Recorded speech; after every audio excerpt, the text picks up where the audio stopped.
Welcome to Forensic Friday, where we examine the intersection of true crime, psychology, and the heart of being human in the middle of it all.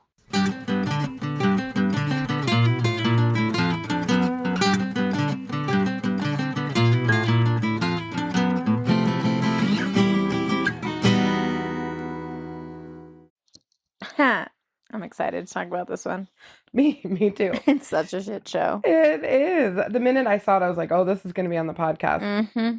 So my mom brought this one up too, even when I was driving up here today. She goes, did you see blah, blah, blah? And are you going to talk about it? I was like, yes, Mom.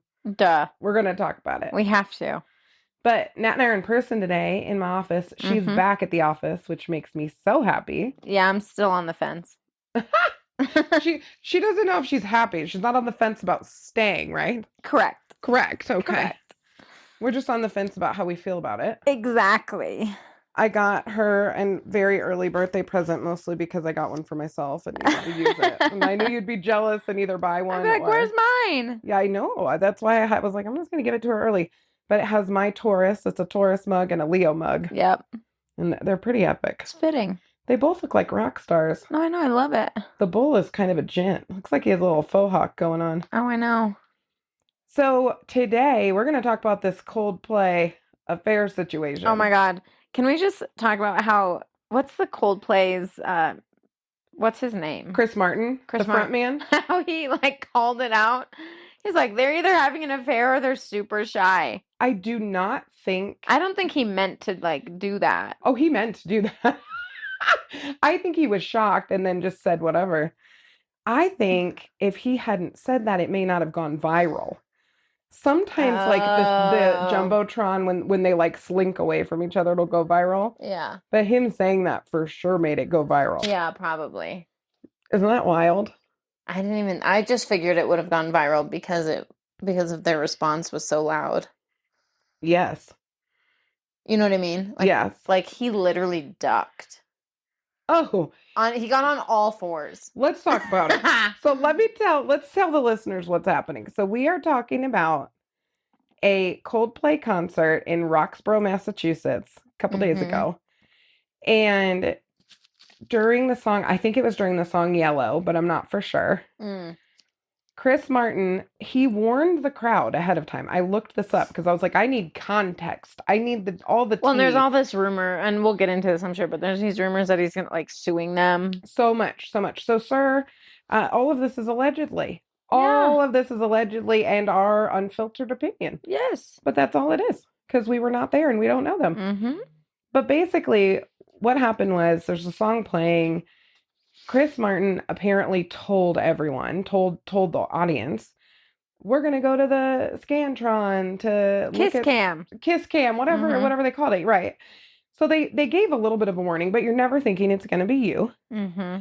And all of a sudden there's this adorable couple lit up on the big screen and they are cozy. Yep. He's standing behind her. He has her all wrapped up. They're her swaying. arms are on her arms. His arms. Her arms are on his arms, not her own arms. Yeah. And they're kind of swaying and it looks very romantic. And all of a sudden, their eyes get real big. She covers her face. And turns around and he legit all fours hits the deck. Hits the deck. He's on all fours. He disappears. And Chris Martin says, and I quote, either they're having an affair or they're just very shy. Mm-hmm. And the audience starts laughing. Mm-hmm.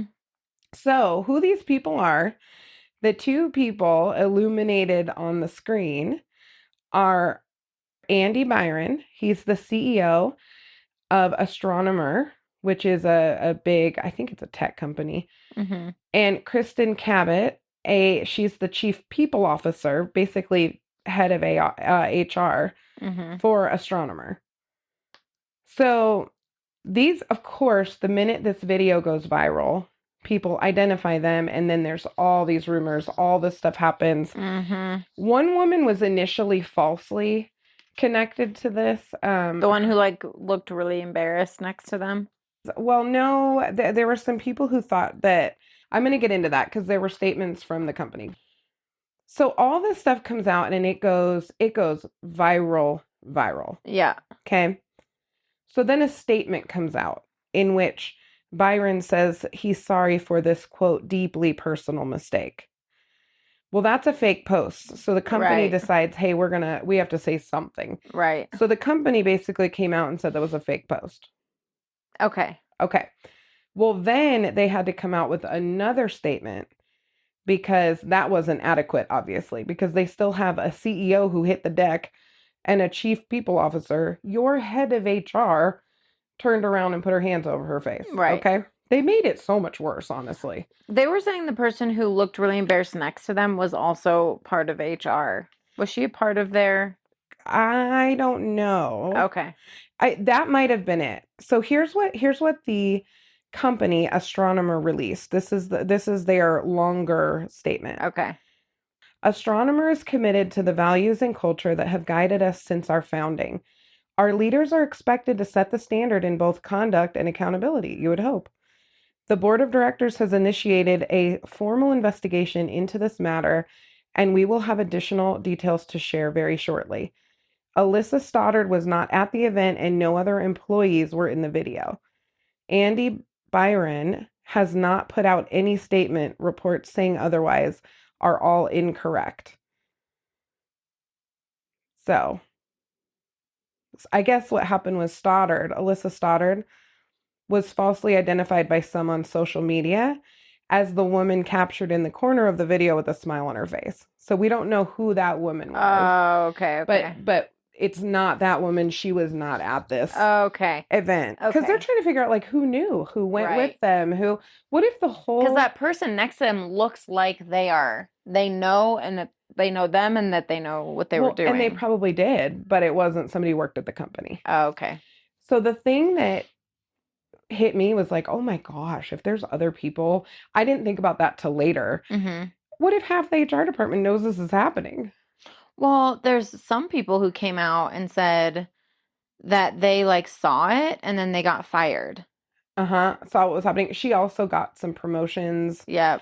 There were some maybe questionable things. She got moved up real fast in a short period of time. Real quick into a C-level chief people, which, can we just talk chief people officer? Like, come on. I had asked my brother about this because he does operations, HRE things. Sure. And he was doing that when this started to be a title, like people officer, people manager, whatever. Mm-hmm. And I'm like, okay, it's weird. It's a little weird. Mm-hmm. I don't know. Just call it human. It is what it is. It's human resources. Yeah. Maybe there's a cooler name. I don't know that it's chief people officer. No, that sounds ridiculous. Inviting a crisis if you do that. Yeah. So Nat, what do you think about all of this? I mean, I have one more piece before I get your thoughts. So, Byron's wife, Megan Kerrigan Byron, has allegedly scrubbed her social media accounts and dropped his last name. Yep. Yeah, I heard that she's divorcing him. Can you imagine? Let's just go with me on this. Can you imagine you're watching a baseball game or you're on TikTok and this thing comes up or a friend sends it to you and it is your husband cuddled up with somebody else? I'd be pissed. Pissed is an understatement. I don't even know. I know. I don't know how you're supposed to internalize and digest something like that. No, and it sounds like, I could be wrong, but it sounds also like she kind of knew this woman was a little weird.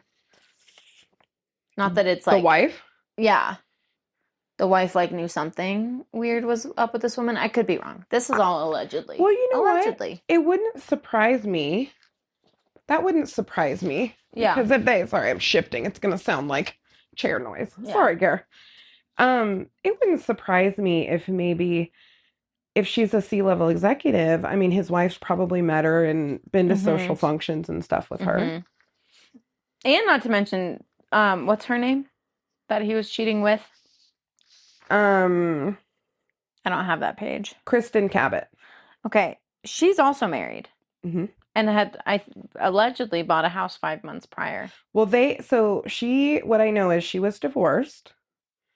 So her first husband or ex-husband, I don't even know if it's her first. I don't know how many times she's been married. She was married to Kenneth Thornby until 2022. Oh. Now, I don't know if she remarried since and is now married. But it sounds like she's divorced. Oh, I thought she was married and just bought a house with a dude. She might, I mean, it might be a new husband. I don't know. Yeah. Huh. Uh-huh. If you guys hear little Grace, she's here with us, shifting. Did you ever see that show, 2.5 Men? Yeah, but not for a My long grandpa time. loved it. I hated it so much, but Uh-huh. he would always have it on when we were around. But it's like 2.5 women today. Yeah. I was hanging out. I got my little mini me. I'm chilling with the bestie. Yeah, she's the best. Yeah, I mean, honestly, when I saw the whole thing come out, I was like, oh, damn. That sucks for him, you know? Yeah. But here's my genuine thought on it. I mean, obviously, he deserves whatever is probably going to be handed to him. Mm-hmm. And I actually feel I have big feelings for the family because this has been made into such a spectacle. Yes. That, like, his kids are probably, I think they're like teenagers. Yeah, they are not going to be able to have. They can't go to school in August. That's right.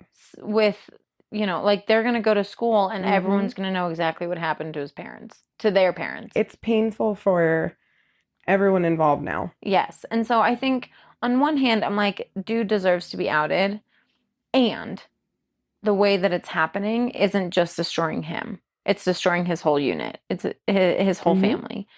And so for that piece, like I see, like I'll get stuck in some of the TikTok scrolling about it and reading the comments and stuff. And then I have this feeling of like, man, this would be really crappy to his kid or his wife and to just be like, my life is now a public joke. And to see it. Yeah. To see them like that together is trauma. Yes. So we're going to talk today, Nat, about infidelity.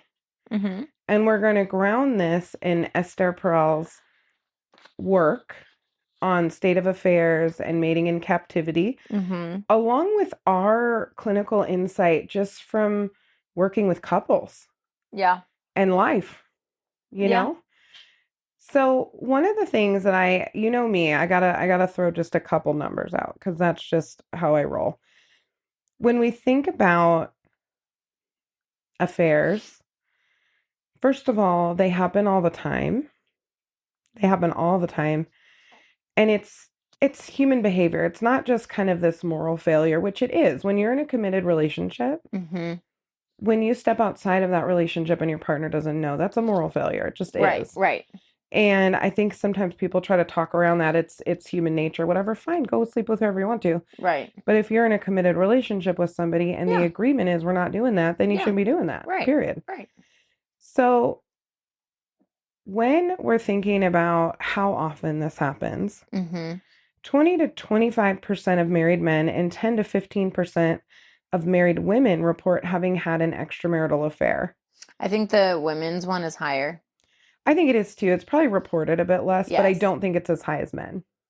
No, but I do think it's higher than that. I would agree. Because I think women report it less, and I think theirs ends probably quicker. Yes. And here's what I also think. I think women are a little bit smarter about getting away with it. Well, that's probably true. I genuinely think that. So I think theirs numbers a little bit. It's maybe not as high as men's. Yeah. Yeah, it's a weird thing to say, but it's a little more socially acceptable for a man to step out. Yes. Because we think men are uncontrollable and sexual beings. Yes. I also think women are more likely to stay with their spouses. Yes. After an affair, and men are less likely, which I think is why women report less on actually having them. Yes.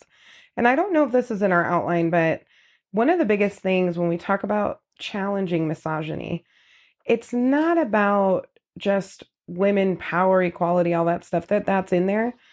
But when we talk about misogyny, there's an objectification of women. It's ownership of a woman. And there is just a genuine belonging when you're married. Like my husband is mine. I am his. That's normal.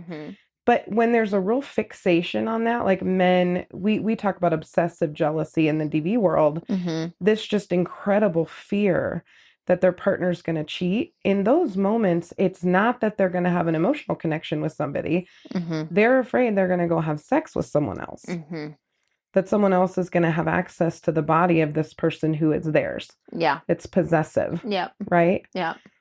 So women, I believe, are also much more likely to have emotional affairs, which we're going to talk about. Yeah.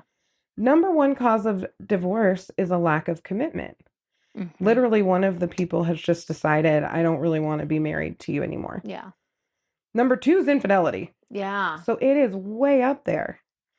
It is way up there. So we're going to talk a bit, Nat, today about physical and emotional affairs, but we're going to really get down to it. And we're going to talk about, can this be fixed in a marriage? Can something like this happen on a small or a big scale and be fixed? One of the biggest myths about cheating is that people cheat because they're not happy. Many, many, many times, people are actually seeking a different version of themselves, not just a new partner. So, we've been with our husbands a long time. I've been with Garrett 20 years. He's seen so many versions of me. And there are times when I'm like, man, my 20-year-old self was a rip-roaring good time. She looked real good. She was real fun. She was rested when she chose to be. There were a lot of things about her that are different than who I am now. Sometimes people go, I'd like to feel like that girl again, or somebody at a different stage. Right. And they can't reinvent themselves in their relationship. I would argue you can. Right. But a lot of people don't feel like they can. Yeah. What do you think about that idea of sort of sometimes people straying maybe to not just find a new partner, but maybe they're looking for a different kind of themselves? Like reinventing themselves through an affair. Oh, I think that happens all the time. I do. I mean, when I talk to people who've been through that or on either side, well, most of the time, the people who are on the side of having the affair, it's often, especially women, oftentimes it's kind of that. So yeah, I think one of the pieces that we wanted to cover talking about affairs is just kind of put down this idea that people stray because they're not having enough sex and they just don't like their partner anymore. That's not the thing. It's just really not the thing. Right. There's more to it than that. Well, you actually said something a long time ago, and I held on to it. It's a reaction. It can turn into a relationship, but it's a reaction, not a relationship up front. That's right. I remember when we had that conversation because I was telling you I've counseled so many women over the years who have affairs and they really think it's going to transfer into a relationship. So maybe they leave their marriage or whatever. And then all of a sudden it's like, wait a minute, this guy doesn't empty the dishwasher either. Right. Right. When you transition that, and we're going to talk about domesticity in a minute, but like, it's not a relationship. It's a connection. It's a reaction. Yes. Well, and I think a lot of people, and we're talking about this right now, I think people have affairs for many different reasons. I can't allegedly, whatever, say why this CEO was having one. But the individuals that I've worked with, people that I've talked to who've gone through this, a lot of the times it's, it is some level of not discomfort, but they feel like they're not getting something in their marriage that they want. Yes. Right. So something's missing. And instead of, sometimes they still try to talk about it. I will say, and it's just not well received. So instead of trying to take, a healthy next step, they find what they need in someone else and they keep both relationships. That's right. The other thing too, that's such a good segue into kind of our next point, but when you talk about them not getting something that they need, today, couples are expected to be everything for each other. Which is insane. Well, we can't do it. No. We can't do it. So we can't be lover, best friend, therapist, co-parent. There's kind of a historically unprecedented expectation that we have to meet everybody's needs, to meet our partner's needs. And it used to be historically, and when you look even through the ages, emotional needs were met by a community. Well, what's Right. happened with social media is we have all this parasocial interaction going on that's not really filling that cup. And then the things we're looking at show these kind of magical highlight reels of everybody else's life, and we feel like we're not having what everyone else is having. Mm-hmm. And the truth is, everyone is just fighting for their life in their relationships right now, Mm-hmm. particularly since COVID. Yeah. I was talking with my mom driving up about that we were going to do this, like I said, and one of the things we ended up talking about was my friend John Haig, who he won't mind me talking about him on here. He's the freaking best. John and I worked together for, I think, 7 years, maybe a little bit more. And he truly is one of the best guy friends I've ever had in my whole life. But there were a few things that we did in our friendship that made it just the safest friendship. Mm-hmm. Because we spend more time with the people we work with than we do at home with our families. Yep, that's true. So the emotional affairs can happen. It can even be a one-sided emotional affair. Like, weird things can start to happen when you spend all this time with people. So there were a couple of things that we set up right from the beginning to keep us in a really healthy spot. And we didn't do this all intentionally, but looking back, it was very intentional how we interacted with each other. Mm-hmm. We had a similar instinct that was healthy. Mm-hmm. One is we really talked about business. So we were friends in the sense that we were friendly, and I cared about him and I would help him with things, but we were coworkers. Yeah. We were friends who were coworkers. We spoke very positively about our romantic partners always. That was never a space to talk about any issue in either of our relationships ever. No, yeah. But that happens a lot. People come to work and they talk about their marriages, their issues, whatever. Mm-hmm.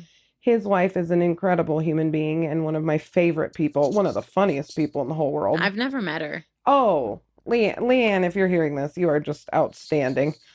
But we had, it's how he and I rolled anyway. But we just had this like unspoken rule that we don't process anything vulnerable like that with each other. Right. Ever. And then the other thing is, I think when we were not at work, and we didn't continue conversations from work all the time on our cell phones or in the evenings or whatever. We just didn't do that. Right. And the places we've worked before, there was not a great life-work balance. So we were working constantly. Mm-hmm. That was not a thing that we ever did. It's not like I would call him at 7:00 at night and talk about work while my husband's putting my kid to bed. Right. Like, that's the kind of stuff that when it starts to go that way, it can get real weird real fast. Yep. And what I've noticed is typically it's late night communication stuff starts to happen between people, or all of a sudden you might feel a little uncomfortable if your partner saw your text thread with a certain coworker. Right. That kind of stuff starts to happen, right? How do you think emotional disconnection contributes to temptation for affairs?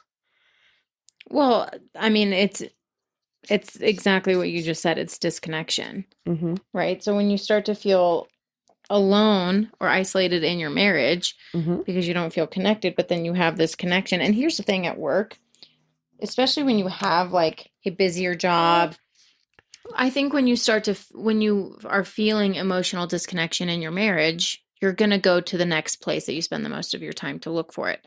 And I don't think intentionally it's always bad. I think people just want to feel connected.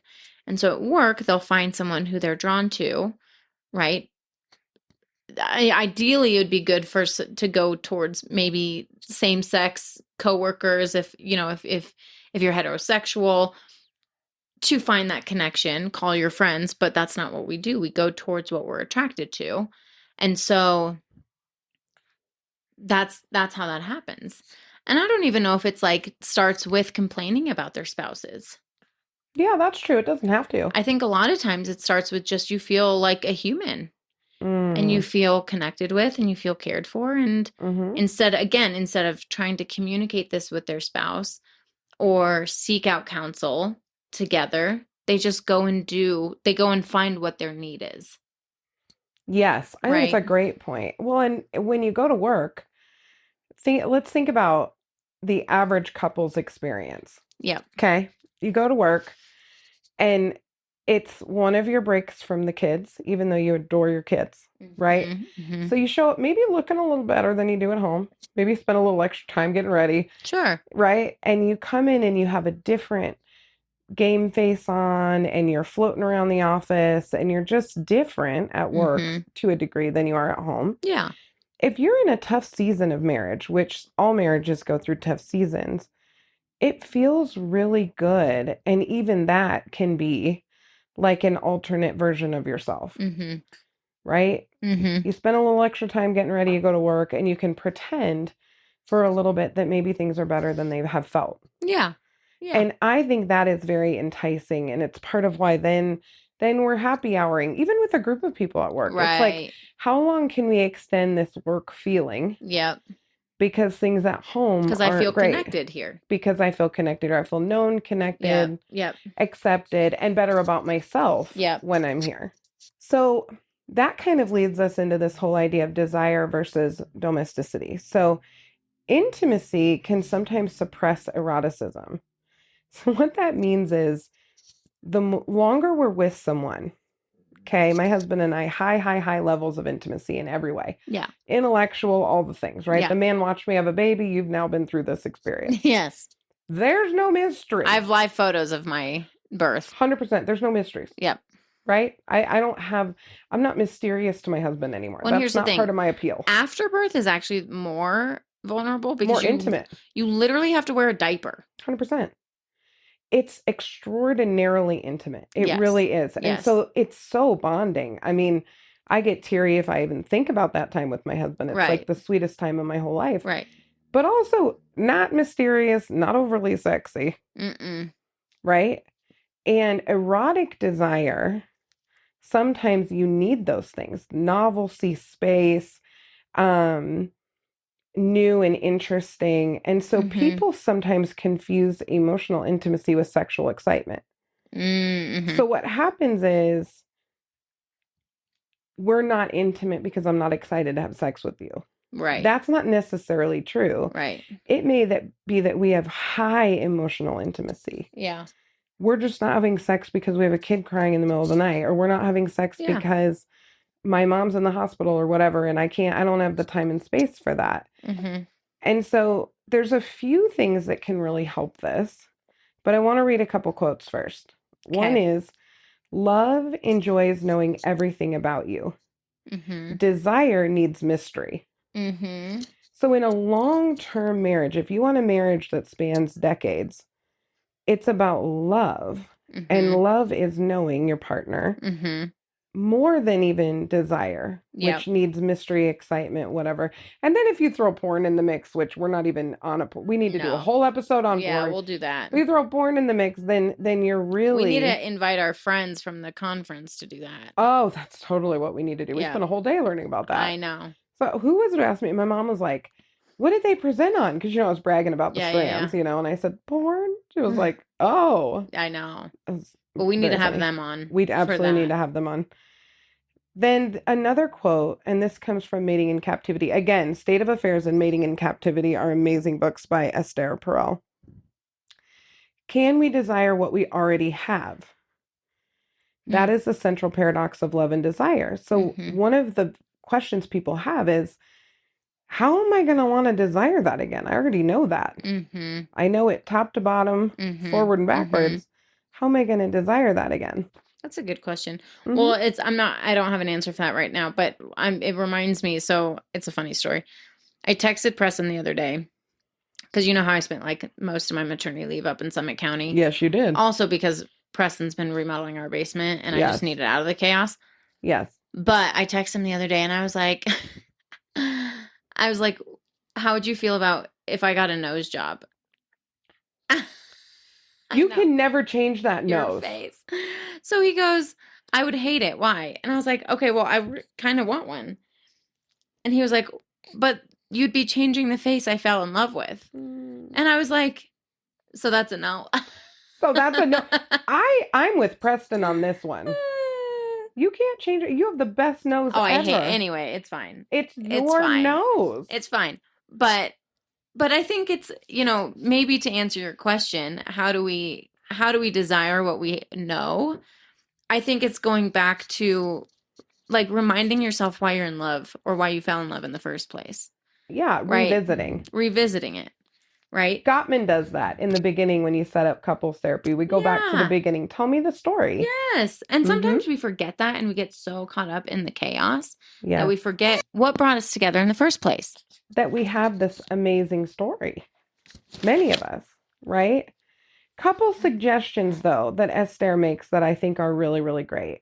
Reclaiming erotic space. So one thing that I think is hard on couples is when their kids sleep with them for an extended period of time. And that is no judgment on any of the things. Well, it is a little bit on co-sleeping. Make sure you're safe. That I will say. Because that's very stressful now. And I've heard some really horrific things. And a couple things that are helpful.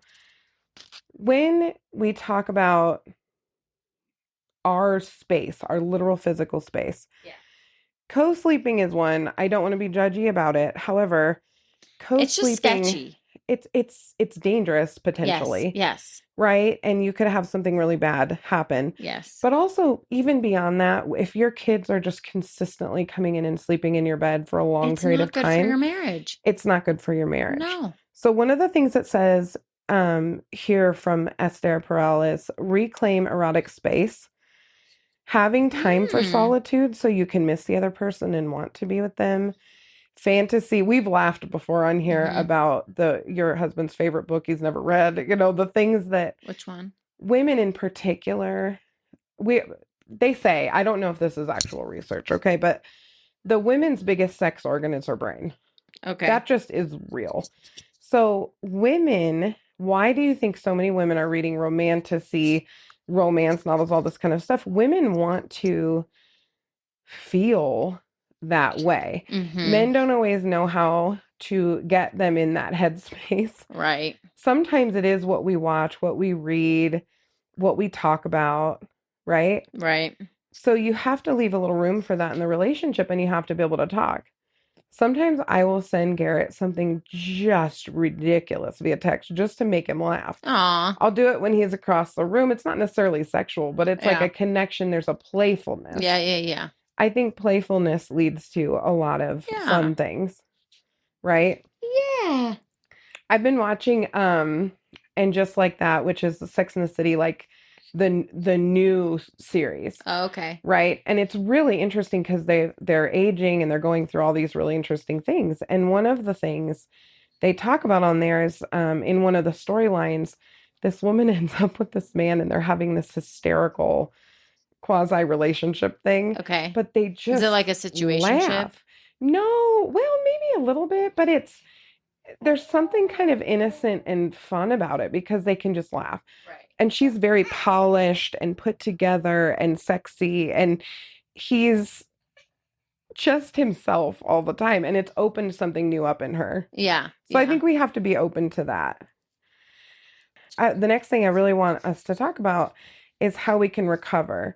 So if you can keep erotic space, if you can maintain a connection, if we do those things, it's far less likely that one person in the relationship will step out. You have to make a choice. If you're going to stay with somebody after a trauma like this, you are making a choice to accept what's happening. Yes. And accept your responsibility going forward in the relationship, which means you can continue to struggle with the trauma of what happened, but you don't get to continue to hurt your partner. You cannot do that. Yep. Right? And to disengage purposefully. Yes. That's tough. I've worked with some clients where they've worked through, quote unquote, the affair, but the other one, right, the one on the receiving end, has purposefully disengaged. And that's really hard. Yeah, and punishment. Yeah. There's some punishment then. It's kind of like, oh, you're having an issue with my attitude? Well, why don't you go sleep with somebody else? Yep. It's just this weird, and really, it makes sense because there's some level of testing. Yeah. But we can do that in a controlled and healthy way and build some new boundaries. We have to have ongoing safety. So if we're finishing that affair, we need to be done. Yeah. We cannot keep going back to the well. We can't have shady behavior. We have to commit to move forward. But I have some encouragement from Miss Esther Perel. Share. The victim of the affair is not always the victim of the marriage. Oh, 100%. I mean, is that not a holy crap statement? Here's the thing. I'm not going to say names, but I had a conversation with a couple, not super recently, but within the last 5 years. And one individual had the affair, and I was like, and it sucks to say it this way, but I was not surprised. And it's not because the other one deserved it. No one deserves that. No one. However, there's no excuse for it. There's no excuse for it. And like you've said, and that I've adopted, it's a reaction. It's a reaction to what they feel like they're missing in their marriage. However, I'm going to just say it, and we might get some backlash. It takes two to tango. Well, most of the time. It does. And you can fight with us all you want. We are the accountability queens in therapy, so we hear you. Yep. But the bottom line is the victim, I'm going to say it again for the people in the back, the victim of the affair is not always the victim of the marriage. Correct. That is just essential because people look at an affair and that's the immediate problem. Yep. The person who had the affair, my God, what did they do? Yep. They're terrible. Yep. And the truth is there's a lot more going on. Yes. Potentially. Not always, but potentially. Usually when you hear about what's going on, it doesn't necessarily make it make sense, but it's easier to sit with yourself and say, okay, so there's more dynamics happening. Yes. Again, doesn't make it okay, but there are more dynamics happening that led to really poor decisions. Yes. Right? Yes. A quote we have from the State of Affairs, an affair can be a crisis, but it can also be a portal into a new phase of the relationship. That's the most hopeful piece of this for me, and I've seen this with these couples that have changed my mind. Yep. It can be the beginning of a whole different kind of marriage and relationship. And for many of these couples, one they never had. Yes. One they never had even in the beginning. Yes, exactly. Right. And there can be bigger, deeper healing that happens after this. Yep. Absolutely. So another thing we have to do when we're in therapy, when we're healing through an affair, is we have to find meaning after betrayal. Infidelity can lead to personal growth and redefinition. Affairs often trigger existential reflection. Yes. And you know your girl's an existential therapist. So what this means is we make meanings of things. Anxiety is universal. There's deeper layers to everything going on. And so when there's an affair, your whole life kind of stops and you have to dig really, really, really deep, like down to the studs, down to the foundation. Some relationships become stronger through the intimacy and the connection that is formed, healing through a post-affair situation. Right? Yep. Also, an affair can be a wake-up call. Yes. Not just for the marriage, but for you. Yes. Like, what are you doing? Yes. Well, and here's what I would encourage people to do is if you are starting to notice yourself gravitate towards that person at work or towards a friend or whatever. Yes. Take note of that because that could hopefully be your wake-up call that something's wrong. Yes. Right? So be mindful. A lot of times we don't necessarily see what's happening in the moment, but my hope is that after maybe listening to this episode, you pay attention to it, right? Pay attention to, are you spending extra time at work that you don't need to be spending? Not because you just need to get something done for a night, but like a pattern or going out to happy hour every single time and making sure that one person is going. Do you have dread when you go home? Right. There are people who experience legitimate dread. Yes. When they go home from work. Yep. Or come home from being with friends. Yep. If you're feeling that, that's a great sign that something's wrong. And for all of us out there, there's a lot of reasons for that. It could be that I'm just depressed. Yeah. And I need to find something to blame it on. It could be that this is a fine-tuning thing in therapy with my partner where we just haven't spent enough time together and we need to structure our life different. Yeah. and then I'll want to go home. We might need a babysitter. We might need a house cleaner. Yes. Oh, I need a I'm the house cleaner. I'm the house cleaner peddler. If you fight with your husband or wife every single Sunday about the trying house, to clean the house before you go back to work, and that's how you spend your weekend, hire a house cleaner. It's cheaper than therapy. Yep. Way cheaper than divorce, right? There was a deal over by me. It's like $19 for your first house cleaning. That makes sense. I'm going to get it. After the basement, though. I don't want someone coming and cleaning before. No. I'll just keep it up. Yeah, for but sure. After the basement's done. Yeah. Done. Okay. Couple takeaways today that I think it's important to talk about.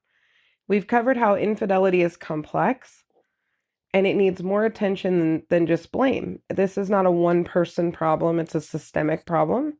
Yep. That is not an excuse. There's never a behavior that excuses or explains an affair. No. Never. But there are contributing factors within the system. Correct. Erotic desire for your partner, and this, again, for the people in the back, can be rebuilt with intentional effort. Yes. Here's the other cool thing. You can have a sex life again. That's what I'm trying to say. There are sex therapists out there. There are sex therapists. This will be me when in my 80s. Pick someone who's not super outside of your scope, but yes, there are people out there to help you reconnect in this way. I will 100% be a sex therapist when I'm 80 because I think it would be hilarious. Oh my gosh. I'm here for it. I don't know, man. I don't think I could do it. Oh, I totally could. The more uncomfortable, the better. And the older you get, the more hilarious you are talking about it. Remember, was it Dr. Rue? Fabulous. Also, okay, well, maybe I'll put her to sleep. Nat's doing squats in here, people. Whatever it takes to get the little munchkin to sleep. One of the other pieces that Esther talks about, and again, please read her stuff. Self-exploration is a key to relational fulfillment. You cannot be surprised that your intimacy and your connection gets stale when you get stale. Right. If you're stale, if you're uncomfortable, if your hormones aren't good, if you're not taking care of you, you're not going to connect with your partner the best way that you can. And they can't do more than you do.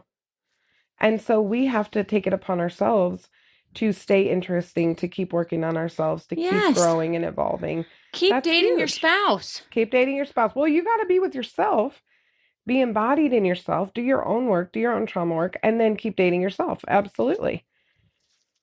So I've said this like 800 times because a lot of what we've taken today, and this is literally just the 10,000 foot view that's prompted by this ridiculous TikTok situation. But the books that we have referenced in here, The State of Affairs and Mating in Captivity by Esther Perel, will change. They will fundamentally change the way that you look at this stuff. And it can be very healing, gets rid of some of the shame, and helps you be more specific if you're in this process. If you have been cheated on before and you're no longer with the person, read the book still. It's going to help you in your own healing journey. Yes, absolutely. And Esther Perel, Esther, Esther Perel, Perel. She has a podcast as well as the two books. Her podcast is called Where Should We Begin? She actually does some live therapy, which is amazing. Also get you a cute little journal and journal about what do I long for? What part of me feels unmet? Also get into some couples therapy before there's a crisis. Go to couples therapy when you're happy and stay happy. There's a lot of reasons to invest in your marriage and in yourself. And one is in preventing affairs and healing from disconnection with your partner. I'm literally doing squats, you guys. I know she's doing squats. We're keeping the baby happy. This is impressive. I gotta say, I'm watching you go. You go, girl. I'll be your cheerleader. Thank you guys so much for joining us for this episode about affairs. Also, it can be triggering when you're hearing about this stuff in the media and seeing a story like this if you've been through it. So if you have been cheated on, or if you have cheated on your partner and this is stirring stuff up for you, Nat and I always recommend therapy. If you're in the Parker, Denver, Aurora, Lone Tree, Castle Rock area, we may be able to actually help you directly. Absolutely. With services here at the center, or, find Y'all, I need clients. Nat's advertising for you. Really don't. You're actually already full again, but yeah, you probably have room for one or two. Maybe. Nat and I stay fairly full, but you can always ask. But we've got a wonderful team here at Southeast Counseling, but we are networked all over the city. We're networked in some other states. So reach out to us if you're needing help or referrals. You can DM us, follow us on Instagram, and we will see you next time. And as always, Bye, forensic friends. we did it. I'm Janine. And I'm Nat. And as always, thanks for listening, and join us next week for more crime, psychology, and heart.